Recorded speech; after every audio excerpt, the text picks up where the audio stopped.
Investment ಮಾಡೋರ ಆಸೆ ಇದೊಂದೇ ಆಗಿರುತ್ತೆ, ನಾವು ಹಾಕಿದ ಹಣವನ್ನು ಡಬಲ್ ಮಾಡಬೇಕು ಅಂತ.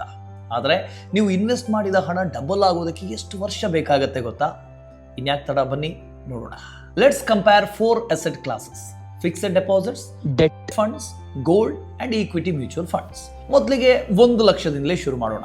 ನೀವು FD ಯಲ್ಲಿ 1 ಲಕ್ಷ ಹಾಕಿದ್ರೆ ವರ್ಷಕ್ಕೆ 6.5% ಇಂಟ್ರೆಸ್ಟ್ ಅಂದ್ಕೊಂಡ್ರು ಡಬಲ್ ಆಗೋದಕ್ಕೆ 11 ವರ್ಷ ಬೇಕು.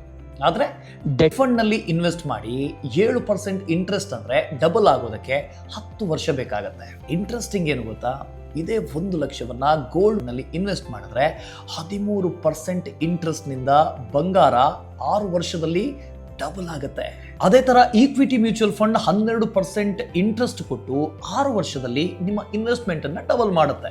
ಮುಂದೆ ನೋಡೋದಾದ್ರೆ ನಿಮ್ಮ ಹಣ ಟ್ರಿಪಲ್ ಆಗಬೇಕು ಅಂತಾದ್ರೆ FD ಯಲ್ಲಿ 17 ವರ್ಷ ಬೇಕಾಗಬಹುದು, ಡೆಟ್ ಫಂಡ್ ಅಲ್ಲಿ 16 ವರ್ಷ, ಅದೇ ಬಂಗಾರ 9 ವರ್ಷದಲ್ಲಿ ಟ್ರಿಪಲ್ ಮಾಡಿದ್ರೆ ಈಕ್ವಿಟಿ ಫಂಡ್ 10 ವರ್ಷದಲ್ಲಿ 1 to ಟ್ರಿಪಲ್ ಕೊಡುತ್ತೆ.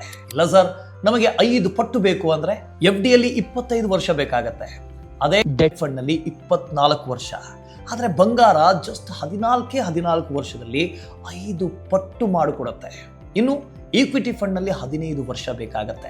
ಇಲ್ಲಪ್ಪ, ನಮಗೆ 10 ಪಟ್ಟು ಬೇಕು ಅಂತ ಆದ್ರೆ ಬಂಗಾರದಲ್ಲಿ 19 ವರ್ಷ ಬೇಕಾದ್ರೆ ಈಕ್ವಿಟಿ ಫಂಡ್ ನಲ್ಲಿ 21 ವರ್ಷದಲ್ಲೇ 10 ಪಟ್ಟು ರಿಟರ್ನ್ಸ್ ಕೊಡುತ್ತೆ.